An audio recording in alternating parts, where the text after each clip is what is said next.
Hey guys, welcome back. I just want to do a quick video today on why I'm not buying Raspberry Pis anymore. I use this Raspberry Pi we see here at the desktop for a Kodi Media Center for years. This one is, I want to say it's a B plus. I don't remember, something like that. It does not have built-in wireless, I can tell you that. So, and it still has the composite video out, as you can see right here, and the analog 3.5 out. We had to use like these USB wireless type devices to even get wireless to this thing. This thing is, in my opinion, very underpowered, right? It's a fun little thing to play with. For some of the practical uses I have, it's just not really what I need. I need more power, basically. And besides, the price of these have gone through the roof. I don't know if it's supply chain, whatever it is, but you know, you're talking over $100 for a Raspberry Pi these days, and these originally came out, they were $35 plus shipping. So quite a drastic change going forward. So while I still probably will use this to play around with, I used it to drive my 3D printer. I think it was running Octopi at some point, and I had USB out, you know, from here into the printer, and I would get locked up prints and all kinds of things. So I scrapped that project. And I also use it, I might use it for like one of those audio servers types things that you can put a display on. I don't know, we'll see. I'll use this for something, but I don't think I'm going to buy any more of these for my use, and let me show you why. These days, looking right here, if you look in the webcam view, I buy these now. This right here is a Core i5 6500 mini PC. This one is an HP G2, I believe. Let me see if this will focus this close. Not really, but you can kind of get an idea. And if I come back here, you can see this is about as big as my hand.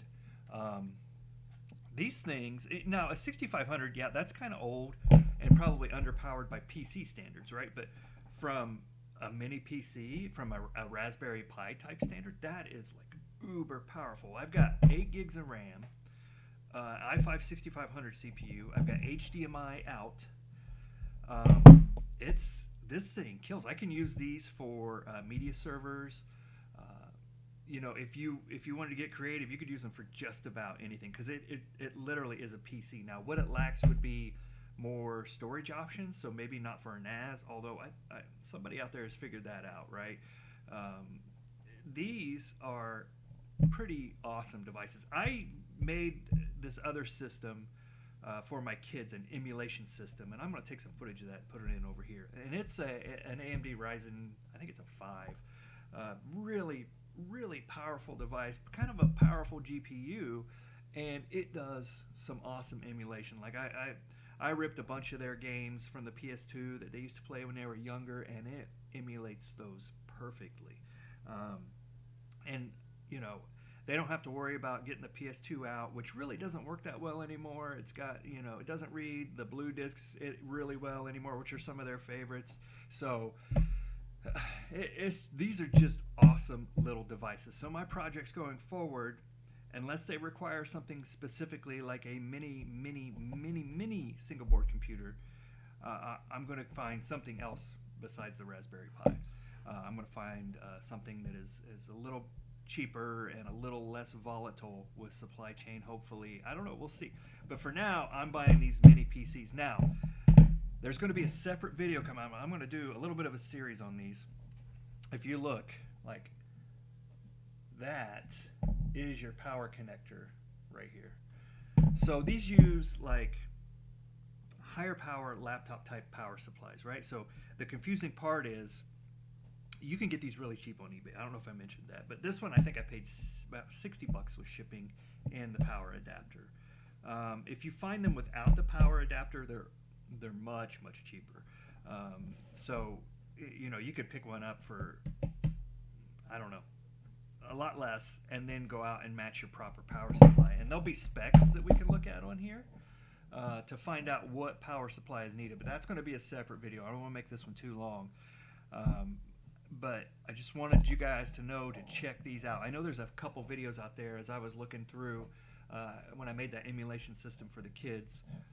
There's a couple videos out there that talk a lot about that, but yeah, these are nice little devices. They come off lease. They're plentiful. They work well. They're powerful compared to other single board computers, and I think they work. So anyway, we'll focus more on the hardware in another video, and we'll focus more on you know, what we use them for also. So and definitely we're going to talk a lot about those power supplies, because I think there's a lot of myth out there about that. As a matter of fact, when I bought this one, they sent the wrong power supply. I got the 4 beeps. I started reading it and reading the power supply, doing a little research, and I'm like, well, this is not the right power supply for this. So seller was great, made it right, all that good stuff. But it made me kind of go down that power supply rabbit hole, and we'll put something together and share that with you guys. Anyway, guys, that's what we're doing. Thanks for watching. We'll see you next time.